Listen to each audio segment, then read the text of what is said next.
been advertising. The next speaker is a student in my own laboratory. Veronica Gibson will come up and discuss examining algal physiology and community responses to submarine groundwater discharge on the south shore of Oahu.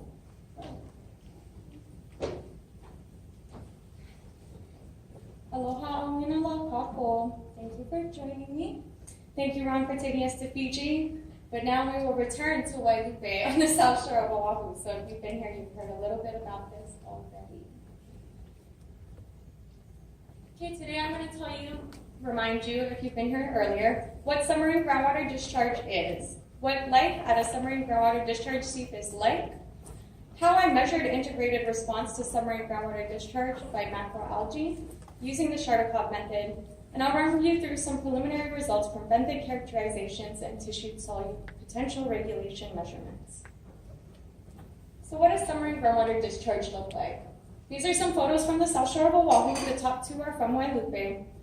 You may have seen this when you walk along the shoreline at low tide or if you're snorkeling in our coastal zone. This is fresh, nutrient-rich groundwater that's actually being pushed out of the basal groundwater into our coastal ecosystem.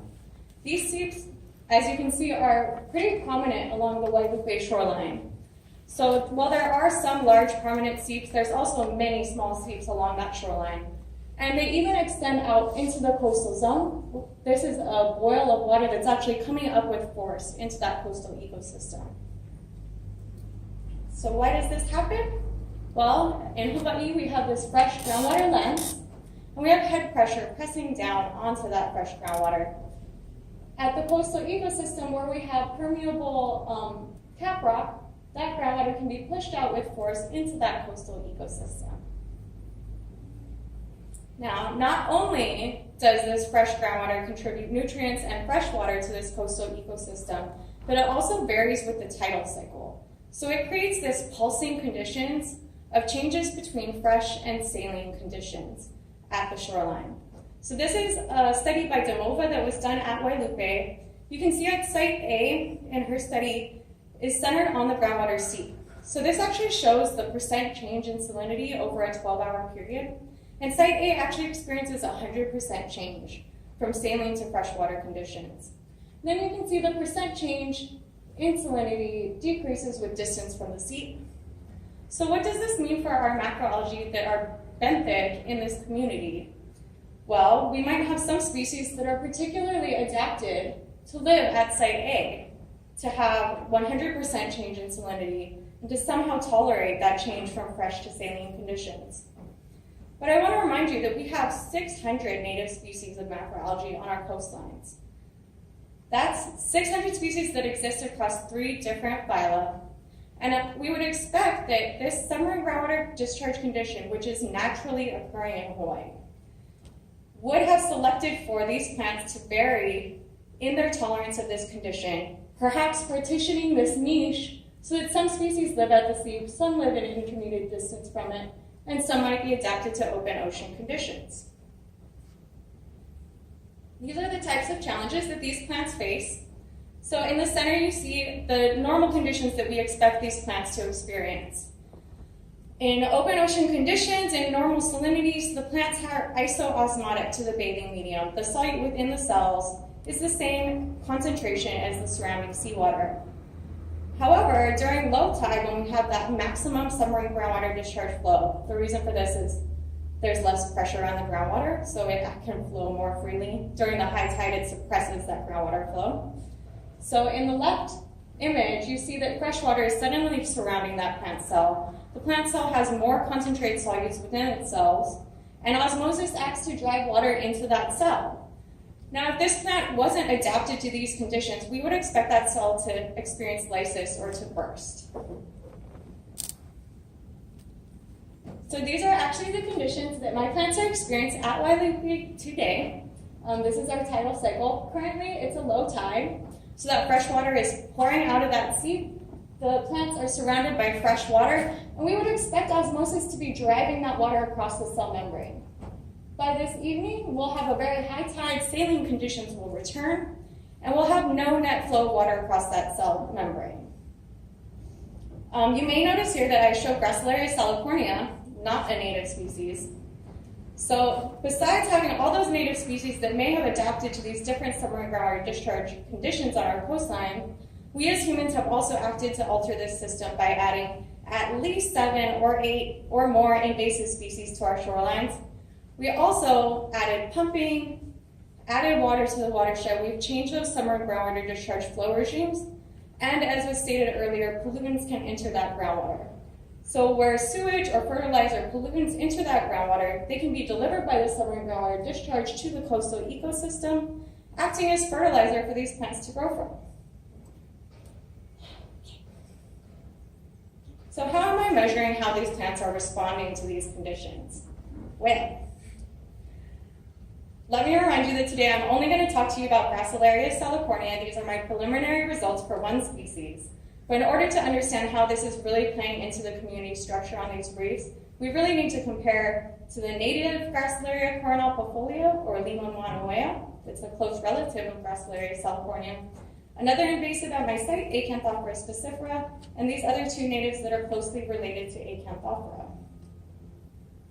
But for today, just talking about Gracilaria, I measured the tissue water potential using the Charter-Cobb method, photosynthesis, the nitrogen source and flux to these plants, and growth across that gradient of SGD influence.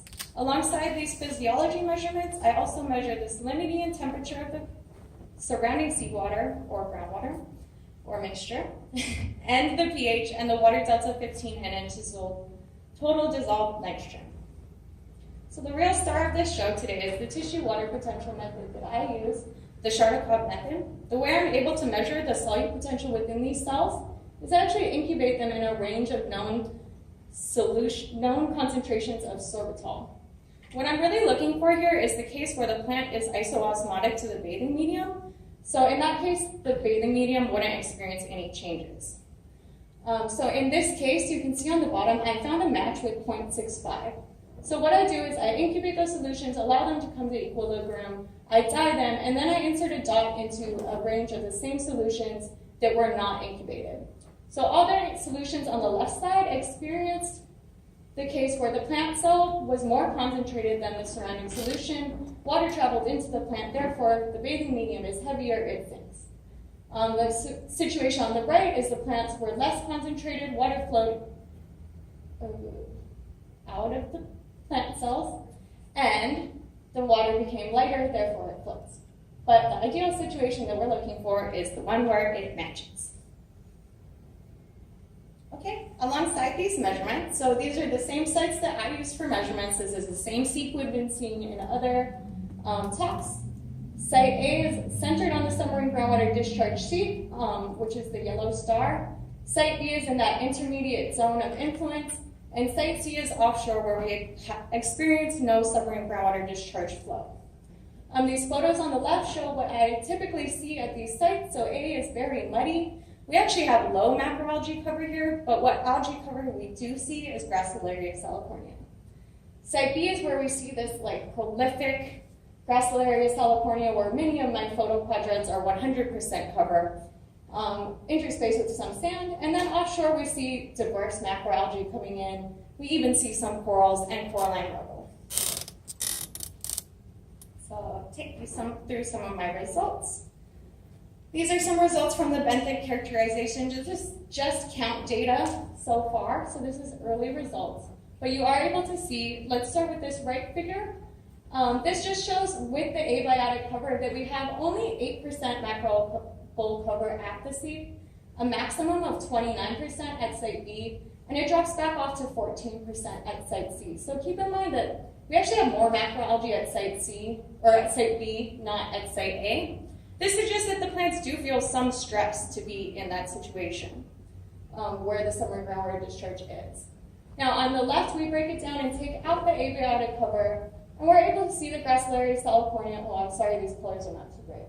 But Gracilaria salicornia is 68% at A, 77% at B, and this switches to native macroalgae at C. Now what might be playing into this? Well, I was able to measure the tissue water potential changes across the site for Gracilaria salicornia, and happily they were statistically significantly different.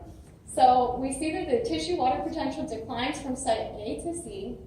I measured this using an ANOVA. I know these figures are not the greatest, but I can tell you that the p-values were very small and they were statistically significant. And on the right, this just shows you that the salinity was also different across the site, so lower at A, higher at B and C. So what does this tell us? Well, we know that Gracilaria salicornia has different tissue water potentials across this zone of SGD influence. We know that it's dominant at A and B, and we know that native macroalgae become dominant offshore. But I will return to telling you that I still need to compare this across these native and invasive macroalgae species to really understand what's going on here. In order to do this, I'm going to deploy these 4 species across the sea and measure all of these physiological measurements the same way I did with the water measurements in order to compare how they're responding. The second thing I should have mentioned is that I took all of these measurements at low tide, so this is only showing what Gracilaria salicornia is doing during that time of maximum submarine groundwater discharge flow. The next thing I want to do with Gracilaria is to measure how that changes between high and low tide. Is it returning to open ocean conditions when the tide comes in, or is it remaining lower? How is this physiological response really working? And lots more results to come in photosynthesis and all that great stuff. So if you or anyone you know are interested in taking part in this exciting research this summer, please talk to me after the talk or give me an email. And now I'll take any questions.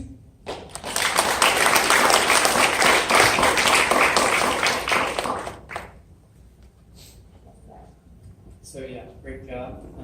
I have a question about how much that variation in like the 100% change from site, I think A, if it's a very like rainy spell or something like that, how much does that then go into like site B or something like that? So we do see influence of the seep at site B, but the interesting thing about submarine groundwater discharge is it's not directly correlated to rainfall, so it takes some time to travel through that the basal aquifer, and I would say that variation is more extreme with the tide. So I also measured these at extreme tide, so I would expect it to have more variation with lower tides, but not so much rainfall. So this is all underground. We don't have a lot of surface runoff at this site. Does that answer your question?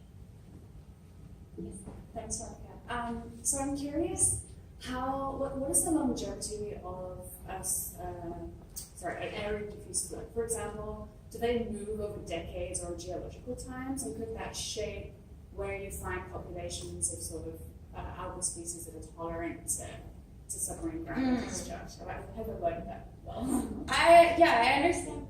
Oh, so she's asking how the submarine groundwater discharge influence might change with time.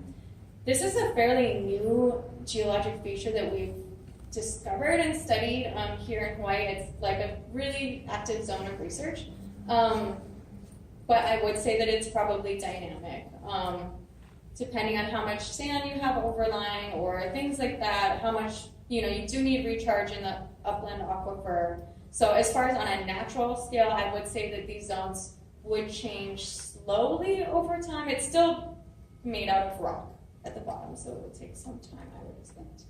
I think of like hydrothermal vents, for example, like when you said like vent trigger this, where you can have areas that pop up and after a while they move, or they extinct. So I'm wondering if that's. I kind of think of it as being comparable to the hydrothermal vent with the stress, and also, I think it would be somewhat comparable.